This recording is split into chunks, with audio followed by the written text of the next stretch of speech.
शेखावत परिवार शीना को अपनाने लगता है। हालांकि ये स्नेह और प्यार सिर्फ एक झूठ ही था, क्योंकि असल में शेखावत परिवार सिर्फ और सिर्फ शिखर की ताकत से प्रभावित था, शीना से नहीं। शिखर का सच सामने आने के बाद शाइन शिखर के साथ दोस्ती बढ़ाने और रिझाने के लिए शिखर के पास आती है और शीना को बुरा भला बोलती है, जिससे शिखर गुस्से से उबल पड़ता है और शाइन की तरफ बढ़ता है। शाइन के पास पहुंचते ही शिखर ने अपना हाथ उठाया पर खुद को रोक लिया। तुम खुद को खुशकिस्मत समझो कि मैं लड़कियों पर हाथ नहीं उठाता, वरना आज मैं शीना के खिलाफ बोली गई ऐसी बातों के लिए तुम्हारा मुंह तोड़ देता। शाइन शेखावत परिवार की आंखों का तारा थी और आज तक उससे किसी ने इस तरह से बात नहीं की थी। इस बात में कोई शक नहीं था कि बचपन से लेकर आज तक उसके परिवार वालों ने उसे बिगाड़ दिया था। शाइन दौड़कर अपने दादा के पास गई और रोते हुए बोली, दादाजी, आपने देखा ना, इस लड़के ने मुझे मारने की कोशिश की। उसे रोता हुआ देखकर मिस्टर शेखावत ने कुछ नहीं कहा। पहले ऐसा हुआ होता तो वो अपनी पोती को खुश करने के लिए मिस्टर शेखावत जमीन आसमान एक कर देते, पर आज दृश्य थोड़ा अलग था। तुम्हें शीना को ऐसी बातें नहीं बोलनी चाहिए थी। दादाजी, आप बाहरी लोगों का पक्ष लेकर मुझे क्यों गलत ठहरा रहे हैं? अपने दादा द्वारा डांटे जाने पर शाइन और जोर से रोने लगी। वो सोच रही थी कि शायद उसे रोता देख पहले की तरह उसके दादाजी का दिल पिघल जाए, पर ऐसा कुछ नहीं होने वाला था। मिस्टर शेखावत ने शाइन की ही गलती बताकर उसे शीना से माफी मांगने को कहा। शाइन को अपने कानों पर यकीन ही नहीं हुआ कि उसके दादाजी उसे माफी मांगने के लिए बोल रहे हैं। वो दादाजी जो उसकी हर गलती को नजरअंदाज करते आए हैं। क्या आप चाहते हैं कि मैं उससे माफी मांगू? शाइन ने अचंभित होते हुए बोला। अभी जाओ, मिस्टर शेखावत ने दहाड़ती हुई आवाज में बोला। मैं अपने दादाजी की इतनी तेज आवाज सुनकर शाइन की कुछ बोलने की हिम्मत नहीं हुई। उसने अपने दादा को इतना आपा होते हुए पहले कभी नहीं देखा था। अपने दिल पर पत्थर रखकर शाइन शीना के पास गई और उससे माफी मांगने लगी। मुझे माफ कर दो, मुझे तुम्हें इस तरह बुरा भला नहीं बोलना चाहिए था। हालांकि उसने माफी मांगी, लेकिन वो शीना से नफरत करती थी। शीना ने कुछ नहीं कहा। उसे कहीं ना कहीं यकीन भी नहीं हो रहा था कि शाइन, जिसने बचपन से लेकर आज तक बस उसे परेशान किया था और बुरा भला बोला था, वो उससे माफी मांग रही थी। ये कहने के बाद शीना शिखर को बिना कुछ कहे उसका कमरा दिखाने के लिए लेकर आ गई। शेखावत परिवार के घर की मेन बिल्डिंग से बाहर निकलकर कुछ ही दूरी पर शीना शिखर को गेस्ट हाउस में ले आई। शिखर गेस्ट हाउस में दाखिल हुआ और शीना ने शिखर को उसका कमरा दिखाया। फिर वो एक मुस्कान के साथ उत्साह से बोली, मैं कभी इतनी खुश नहीं हुई जितनी आज हूं। शिखर बिना कुछ कहे शीना को बस प्यार से निहार रहा था। वो शीना की खुशी दिल से महसूस कर रहा था। आज ऐसा लग रहा था मानो शीना को न्याय मिल गया हो। देखते ही देखते शीना की आंखों से आंसू बहने लगे। शीना को रोता देख शिखर ने शीना को गले से लगा लिया। थैंक यू शिखर। शीना ने आंसू पोंछे और गंभीरता से शिखर को धन्यवाद कहा। आज तुम्हारी वजह से ही मुझे ऐसा लगा कि यह सच में मेरा ही घर है। शीना, शायद तुम भूल रही हो कि तुमने मेरी कितनी मदद की है। उसके बदले तो ये कुछ भी नहीं है। और मैं एक बात अच्छे से समझता हूं, जब आप मजबूत हो जाते हैं तो कोई भी आपको नीचा दिखाने की हिम्मत नहीं करता। शिखर ने शीना की आंखों में देखा। शीना ने थोड़ा सर उठाया और गंभीरता से कहा, ये तुम्हारी ताकत की वजह से है जो मुझे अपने रिश्तेदारों और परिवार की तरफ से सम्मान और स्नेह मिला है। इसके बाद शिखर ने शीना को बताया कि वो सच में ये सोच के मायूस और घबरा जाता है कि बचपन के इतने साल शीना ने किस तरह और कितने दर्द में गुजारे होंगे। शीना उसे बताती है कि अगर आज शिखर नहीं होता तो आज भी उसके साथ वही सब होता जो इतने सालों तक होता आया है। शिखर ने शीना को आगे बताया कि उसे दिल छोटा नहीं करना चाहिए। उसे देखना चाहिए कि उसके पास प्यार करने वाले फैंस हैं जो शीना को दिल से चाहते थे।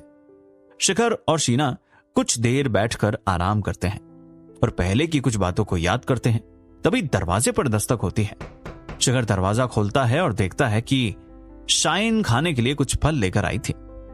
शाइन ने एक ब्लैक ड्रेस और उसके साथ ब्लैक हील्स पहनी थी और खूब मेकअप भी लगाया हुआ था, मानो किसी पार्टी में जाने के लिए तैयार होकर आई हो। शिखर के करीब आकर उसने शिखर को फल दिए। यह देखकर शिखर ने 2 कदम पीछे ले लिए। वो जानता था कि शाइन क्या करने की कोशिश कर रही है। वो जानता था कि शाइन किसी मकसद से ही इतना सज धज और इतना बन सवर के आई थी। फल लाने के लिए शुक्रिया, शिखर ने फलों को मेज पर रखते हुए कहा। वैसे शिखर, तुम आज रात क्या कर रहे हो? शाइन ने बड़ी अदाओं के साथ कहा। शिखर ने उसे बताया कि वो शीना के साथ कुछ वक्त बिताएगा और जल्दी सो जाएगा, क्योंकि कल वो वापस अपने घर के लिए निकलेगा। शाइन शिखर के करीब आई और उसे रिझाने की कोशिश करते हुए शिखर से बोली, वैसे चाहो तो मेरे साथ एक पार्टी में भी चल सकते हो।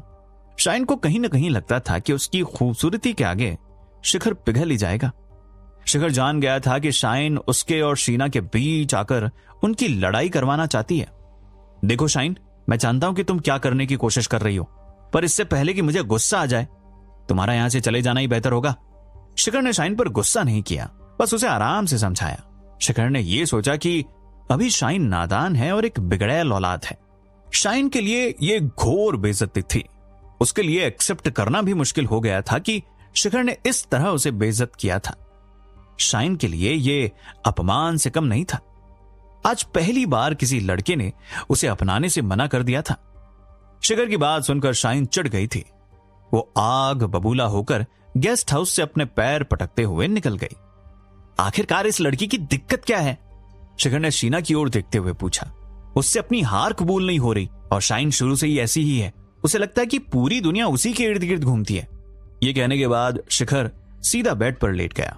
यह देखते ही शीना उसके पास आकर खड़ी हो गई। तो जनाब आराम फरमा रहे हैं, चलो मुझे तुम्हें एक खास जगह दिखानी है। शीना ने शिखर का हाथ खींचते हुए बोला। शिखर ने सुस्ताते हुए उठने में थोड़ी आनाकानी की।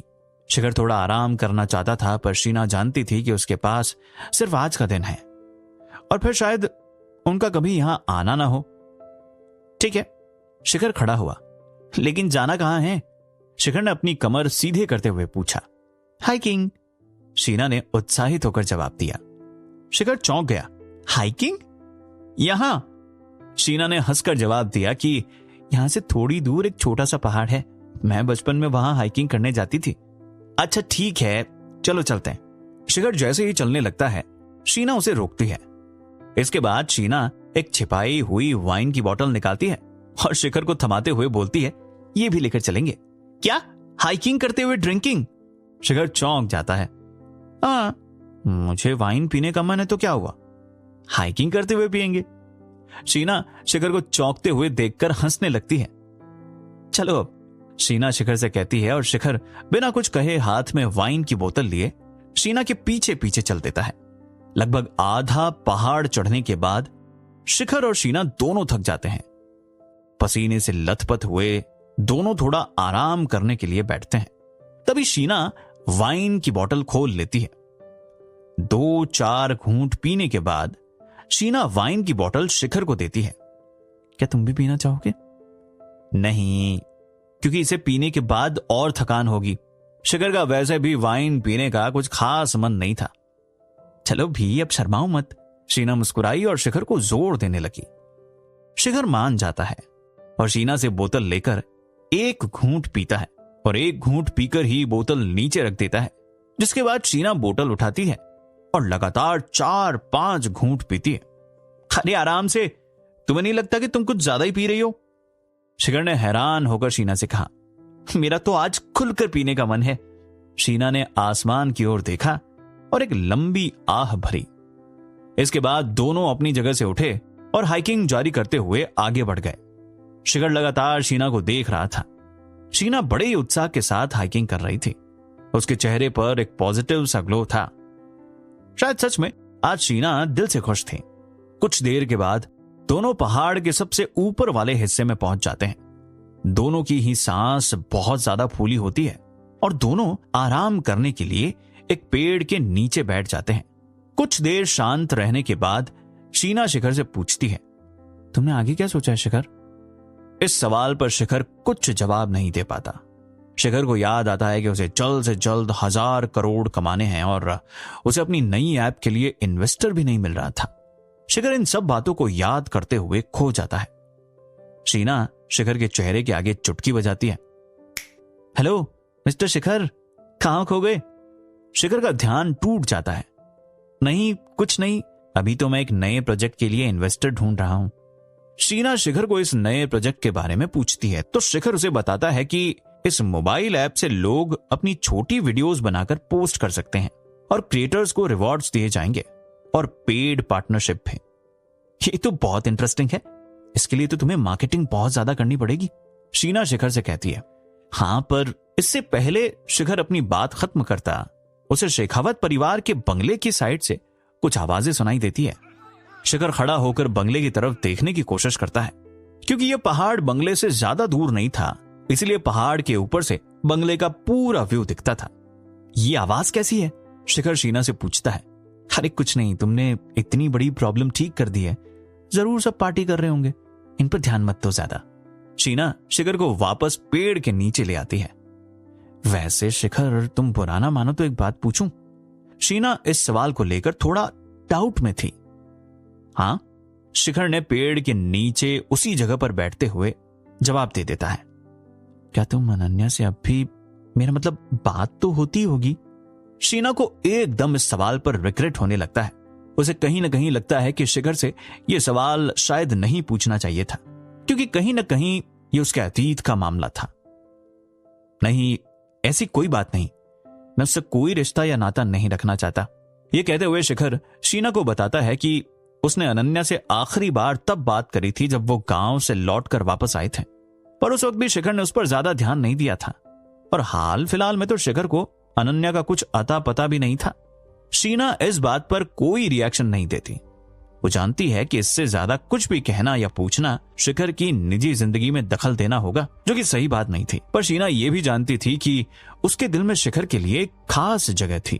भले ही वो दोनों अब दोस्त थे, पर उनका रिश्ता उससे कहीं ज्यादा ऊपर था। दोनों कुछ देर के लिए कुछ नहीं बोलते। इस शांति में बंगले से आ रही आवाज और तेज हो गई थी। शिखर समझ नहीं पा रहा था कि आखिर पार्टी हो रही है तो इतनी तोड़फोड़ की आवाज क्यों आ रही थी। यह आवाज और भी तेज हो गई थी और अब तो शीना को भी आवाज आने लग गई थी। शीना, यह पार्टी की आवाज तो नहीं लग रही? शिखर ने एकदम खड़े होते हुए बोला। हां, मुझे भी यही लग रहा है, जरूर कुछ गड़बड़ है, हमें जाकर देखना होगा। शीना बंगले की ओर देखते हुए बोलती है। आखिर ऐसा क्या हुआ है शेखावत फैमिली के बंगले में? क्या शीना और शिखर वक्त पर पहुंचकर पता लगा पाएंगे? जानने के लिए सुनते रहिए मिलियनेयर डिलीवरी बॉय।